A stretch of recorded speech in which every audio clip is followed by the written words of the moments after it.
Na naitwa John Kimaru Kariuki, mimi ndiye chairman wa hii factory, na tumefurahi sana kwa county government kwa kutuconsider kutuletea hii solar dryer.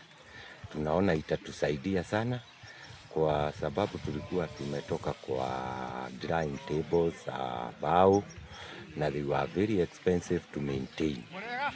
Also now the coffee will be drying quickly or faster than before, na juu tunaona production itaongezeka, kwa hiyo hatutakuwa na shida ya kukausha kahawa. Kwa hiyo tungesema ni asanti sana kwa county government kwa hii mradi. Itatusaidia sana na hata grading ya kahawa itakuwa nzuri.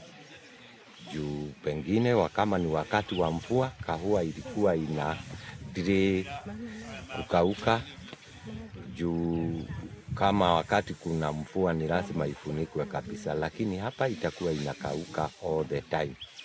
Hata kukiwa kuna mvua ama kuna jua, yote itakuwa hapa. Kwa hiyo itatusaidia.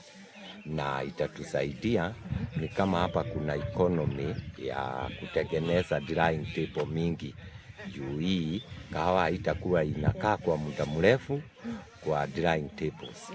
Kwa hiyo tumeshukuru sana juu ya hiyo. Tumesema ni asanti heko, na tumesema tumeona tumeona hiyo kitu itakuwa ya manufaa kwetu sana. Thank you very much. My name is Wilson Kariuki, the chairman Loge. I am here because we have benefited from solar dryer done by Froka, courtesy of county government.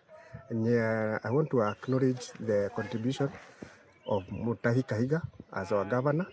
We are very happy that he has supported us with this solar dryer. It has taken a lot of money, and now today we are celebrating his handover from the contractor to us, the farmers. We are going to use it. We are also wishing to request under this next financial year, we be considered for other factories. We have 8 factories. We plead that we may get other consideration.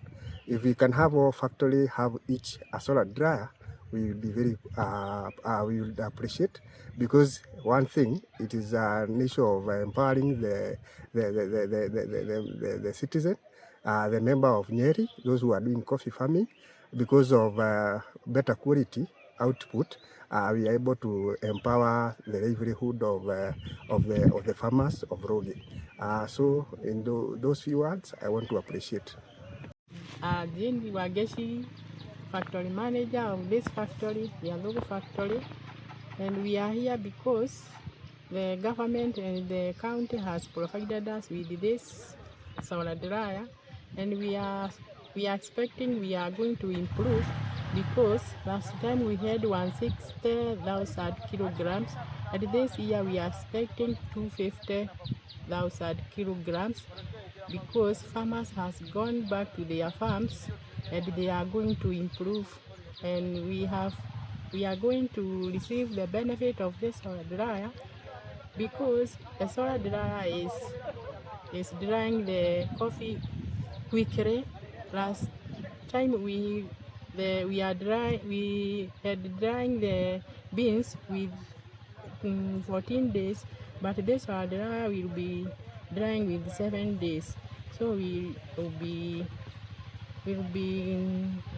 providing the beans with a lot of care. Kwa majina naitwa Maureen Makena, niko hapa Alogo factory, na tunafurahia kujengewa solar dryer hapa. Ndio hii hapa. Sasa kazi kwetu ni mingi. Nyumbani tutapanda kahawa. Juu solar dryer iko hapa, kahawa sasa itakuwa imepanda nini, tutawekewa, tunajua sasa bei itakuwa juu. Ndio tumejengewa solar dryer hapa. Sisi tukiwa wafanyikazi tumefurahia sana, na tunasema gavana wetu Mutahi wa Kahiga aendelee kutuletea maendeleo kwa hapa kwetu mashinani. Tunafuraha sana na tunasema pia mambo ingine, mambo ingine kikuja pia tunaletewa.